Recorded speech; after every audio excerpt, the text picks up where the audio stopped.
Salut à tous et bienvenue sur Motorcycle, la seule chaîne de moto qu'on n'a pas besoin de graisser. On le sait tous, la moto c'est des sensations et des expériences incroyables, mais parfois ça peut aussi être source de pas mal de problèmes. Alors aujourd'hui on va voir ensemble comment gérer au maximum les galères.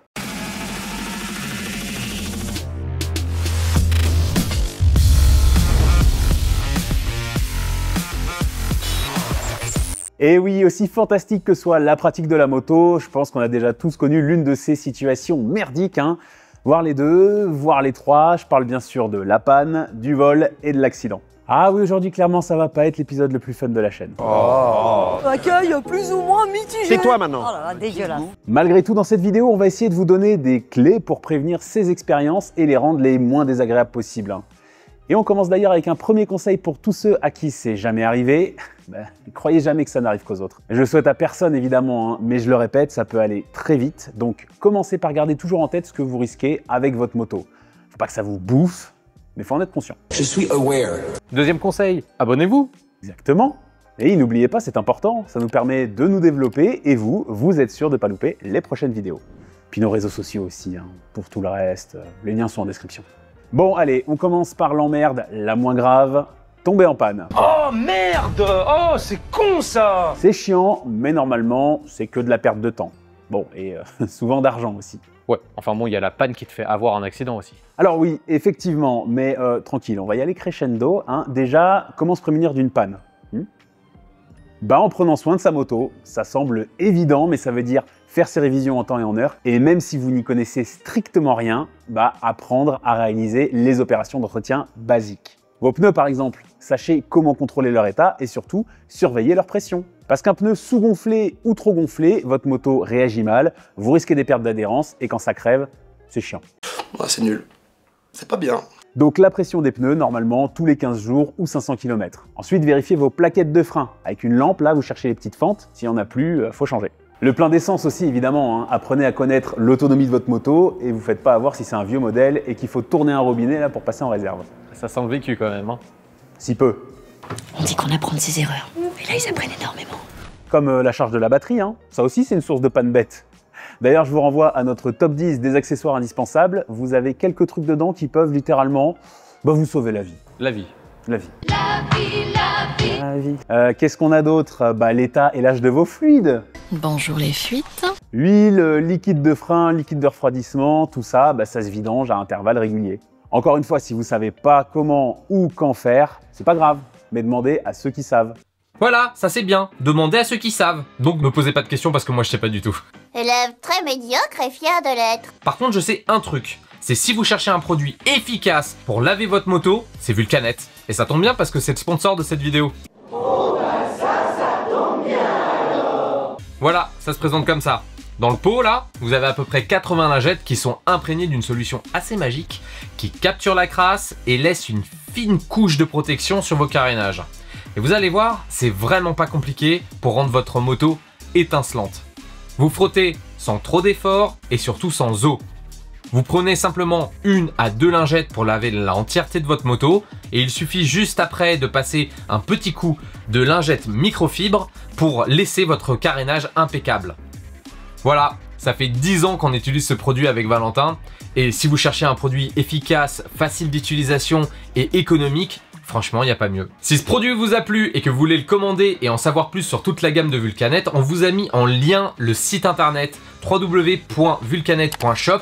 Et n'oubliez pas, si vous commandez sur leur site, mettez bien notre code promo Motorcycle qui s'affiche juste là. Ça vous donnera un petit cadeau supplémentaire lors de votre achat. Encore une fois, merci Vulcanet d'avoir sponsorisé cette vidéo. Allez, on y retourne. Bon, retour à notre sujet. Je disais quoi déjà? Oui, alors, évitez de bidouiller le circuit électrique avec des accessoires à la con, et puis nettoyez régulièrement votre moto. Surtout si elle dort dehors, pour éviter que la crasse et la rouille ne finissent par créer des problèmes. Bon, et si malgré tout ça, votre moto tombe en panne, non, on fera pas la blague sur les italiennes, et que vous pouvez rien faire dans l'immédiat ou en appelant un pote, il va falloir demander un dépanneur.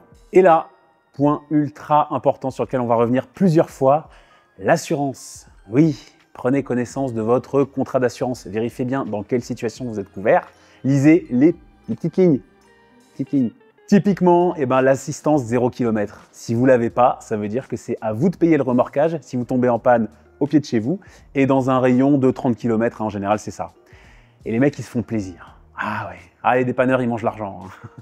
Les garagistes à la lanterne, ça ira aux armes, citoyens. Bref, ça m'est arrivé suffisamment de fois de sortir des 150, 200 balles juste parce que j'avais pas le choix, que maintenant je prends systématiquement l'assistance 0 km. Parce qu'on s'est charmé. Vraiment, hein, l'assistance c'est à part, vous ne prendrez jamais de malus à les avoir appelés et ils peuvent payer pour tout. Le rapatriement de votre moto, votre rapatriement, le trajet pour aller la récupérer, éventuellement l'hôtel, le prêt d'une machine, etc.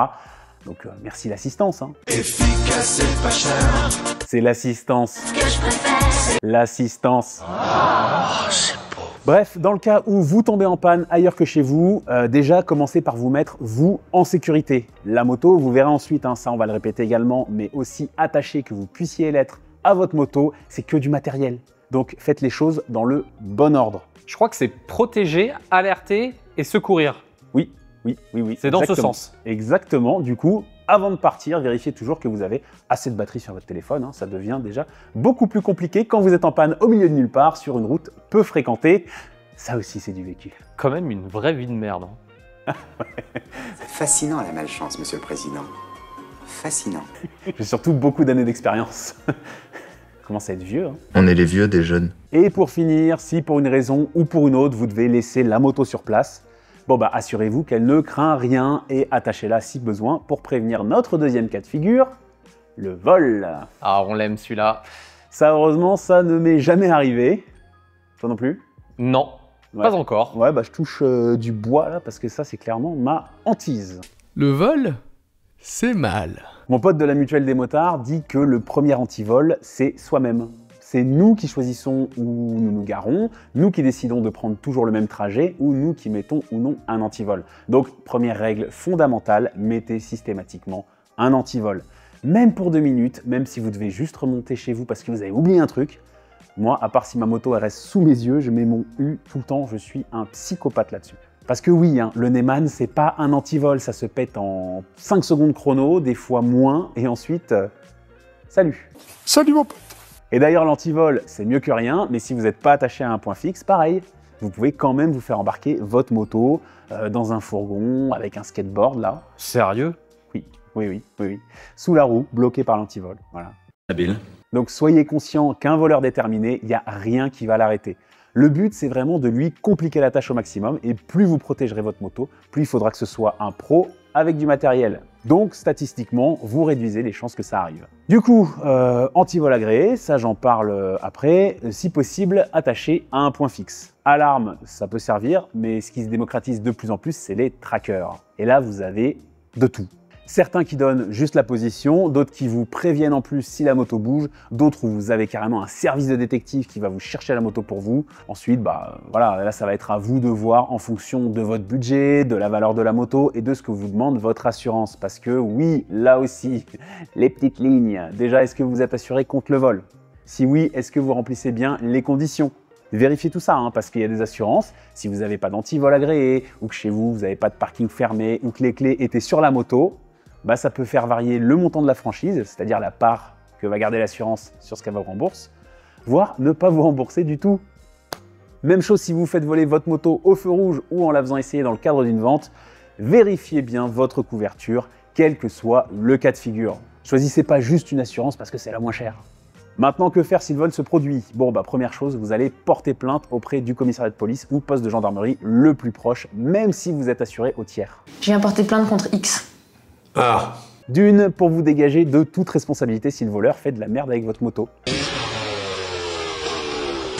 De 2, pour justifier le vol auprès de votre assurance. Et de 3, pour lancer les recherches, malgré tout. Même si vous n'êtes pas assuré contre le vol, la police peut vous la retrouver. Je connais cette théorie. Donc vraiment, première chose à faire, portez plainte. Ensuite, vous prévenez votre assurance dans les 48 heures, hein, parce que passé ce délai, ils peuvent ne pas vous rembourser. Pour ça, soit vous allez les voir, soit vous leur envoyez la plainte par recommandé. Dans le doute, appelez-les hein, pour connaître la procédure. Ah oui, et j'espère que vous avez tout gardé. Hein. Les clés, les doubles, les factures, moto, antivol, tout. Parce qu'ils vont vous les demander. Ensuite, 2 cas de figure. Bonne nouvelle, on retrouve votre moto dans les 30 jours. L'assureur va faire passer un expert et évaluer les dégâts s'il y en a. Si c'est réparable et que vous êtes couvert, bon bah c'est bon. Si la valeur des réparations dépasse celle de la moto, elle part épave et l'assureur vous rembourse sa valeur. Ça, malheureusement, ça peut aller très vite, hein. Un Neyman cassé, selon les motos, il faut changer tout le cadre. Pour autant, ça ne veut pas dire qu'il ne faut pas non plus le mettre, hein, parce qu'il y a des assurances, si le Neyman n'est pas cassé, elles ne remboursent pas. C'est le serpent qui se mord la queue un peu. Bref, dans le cas où la moto n'est pas retrouvée dans les 30 jours, malheureusement, bon bah là, l'assurance vous rembourse sa valeur estimée. Donc, comme j'ai dit, gardez bien tous les factures d'entretien, etc., les accessoires, pour pouvoir négocier si la somme qu'ils vous proposent est trop basse. En théorie, ils doivent vous donner de quoi vous racheter la même moto. Et si genre, ils vous en proposent que 6 000 €, mais que toutes les annonces que vous trouvez, elle est à 10 000 à peu près, bon bah, vous leur envoyez les annonces, vous pouvez négocier sur normalement ce qui vous rembourse. Bref, essayez de ne pas vous faire enfler, quoi. Bon, maintenant on passe au cas le moins cool, l'accident. Alors déjà, pour s'en prémunir, bah, ça passe par une moto en bon état, hein, CF le chapitre sur les pannes, même si on sait que statistiquement, les défauts mécaniques sont très rarement la cause d'un accident en deux roues. Hein? Le lobby du contrôle technique, là. Non, mais essayez de développer un peu. Il n'y a rien à développer, c'est de la merde, c'est tout. Ensuite, la façon dont vous roulez. Oui, on a fait une vidéo spéciale là-dessus, hein, où on donne pas mal de conseils de conduite à notre humble niveau. Je vous invite à aller la regarder, ça m'évitera de me répéter. Retenez quand même deux choses. Faites attention à votre environnement, c'est-à-dire adaptez votre conduite selon la météo, l'heure de la journée, etc. Et surtout, ne faites jamais, mais vraiment jamais confiance aux autres usagers. Hein. Partez toujours du principe qu'ils ne vous ont pas vu, pas entendu, et que s'il y a une connerie à faire, ils vont la faire. Voilà, quand vous doublez, bah, anticipez le fait que la voiture peut se décaler, faites attention à la camionnette qui repart du stop, pile quand vous arrivez, aux piétons qui traversent sans regarder, etc., etc. Le but est de jamais être surpris par la situation, comme ça bah, vous saurez réagir exactement en conséquence, et immédiatement. Si vous pouvez, prévoyez aussi un certain nombre d'éléments avec vous avant de partir, hein, pour faciliter les choses en cas d'accident. Vos papiers par exemple, permis, carte grise, assurance, classique. Mais surtout aujourd'hui, votre téléphone, vous pouvez paramétrer une fiche SOS accessible par les secours. Voilà, si vous n'êtes pas conscient, ça peut quand même leur donner des infos essentielles. Groupe sanguin, âge, poids, personne à contacter en cas d'urgence. Vous avez également certaines applications comme Liberty Rider hein, qui sont capables de détecter une chute et de vous appeler pour vérifier que vous allez bien. Et si vous ne répondez pas, ils appellent les secours et même vos proches. D'ailleurs, hors accident, vous pouvez leur partager votre parcours grâce à cette appli. Hein. Bon, c'est toujours sympa comme fonction pour les rassurer. En tout cas, aujourd'hui, même si vous partez rouler seul, bah, il y a moyen de jamais vraiment l'être. Et je pense que ça, c'est quand même pas plus mal. Parce que fatalement, si l'accident arrive, bah, il y a plusieurs choses à faire. On l'a vu plus tôt, protéger, alerter, secourir. S'il y a des blessés, vous ou d'autres, évitez les déplacements sauf en cas de danger immédiat, hein, un feu par exemple. Prévenez les secours le plus vite possible et s'il y a des personnes à qui porter secours, faites-le dans la limite de vos compétences. Hein. On ne retire jamais le casque d'un motard, par exemple. Ouais, comme ça évite d'aggraver les blessures au cervical. Voilà, voilà. Et même si vous vous relevez et pensez n'avoir rien du tout, bah, il faut vous faire examiner. Hein. Des fois, il y a des traumas internes graves qui ne se voient pas ou des blessures qui n'apparaissent qu'au bout de quelques jours. Et sans déclaration, bah, pas de prise en charge par l'assurance. Important aussi que la police ou la gendarmerie se déplacent hein, pour constater l'accident. En tout cas, une fois que tout le monde est en sécurité, prenez le temps de souffler, de laisser retomber l'adrénaline. Vous pouvez prendre quelques photos de la scène, on ne sait jamais, ça peut servir.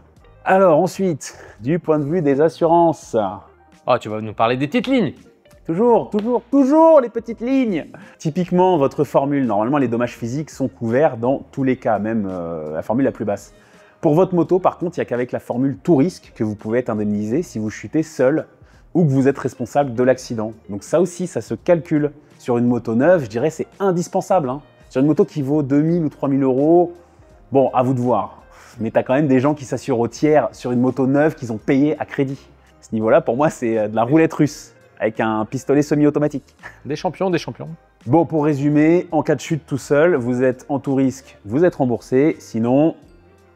Dans le cul. Et le remboursement, c'est comme pour le vol? Tout à fait, exactement. Estimation des dégâts et si réparation supérieure à la valeur, poubelle et remboursement.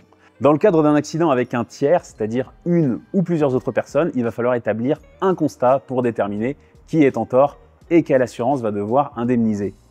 Pareil, hein, vous pouvez pré-remplir un constat avec vos coordonnées, votre numéro de contrat, etc. C'est toujours ça à réfléchir en moins sur le moment.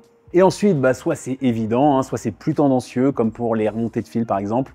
On va pas pouvoir rentrer dans les détails de chaque cas, mais juste poser le truc, vous faites pas forcer la main, essayez de rester courtois aussi. Hein. Et si sur le moment, il n'y a pas moyen de faire le constat ou que vous estimez l'avoir mal rempli ou trop rapidement, bah, vous avez 5 jours avant de le transmettre à votre assurance. En moyenne, hein, si vous êtes sur un lit d'hôpital, évidemment, ils sont indulgents. Et je le répète, si c'est vous qui êtes en tort et que vous n'êtes pas assuré tout risque, bah, les dégâts sur votre moto ne vous seront pas remboursés. Et alors, si vous roulez sans assurance, bah, j'en parle même pas, hein, déjà vous êtes dans l'illégalité et s'il y a un accident, c'est à vous de payer et ça peut se chiffrer en centaines de milliers d'euros. Voilà. Ah oui, et en cas de dépistage d'alcool ou de drogue positif, bah, ça revient au même, hein, votre assurance, elle vous lâche, c'est écrit dans votre contrat. Voilà, donc c'est sur cette note très joyeuse que se termine cette vidéo. C'était long, mais au moins on espère que ça servira à certains d'entre vous. Hein. Panne, vol, accident, si ça arrive, vous ne pourrez pas revenir en arrière, mais vous pouvez limiter la casse en agissant au mieux ensuite. On l'a dit, pensez à vous abonner à la chaîne hein, pour ne pas manquer nos prochaines vidéos. En attendant, vous pouvez nous retrouver sur nos réseaux sociaux. Hein. Les liens sont en description. Merci à tous pour votre fidélité. On vous embrasse. Voilà, on vous apprécie. Et puis, pas totalement vrai. Mais... Et puis à bientôt sur Motorcycle. Allez, ciao.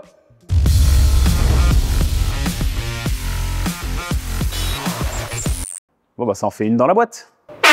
Oh vache, bien joué.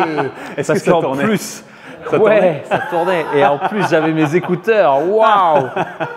Je pense que c'est ce qu'on appelle une journée bien remplie.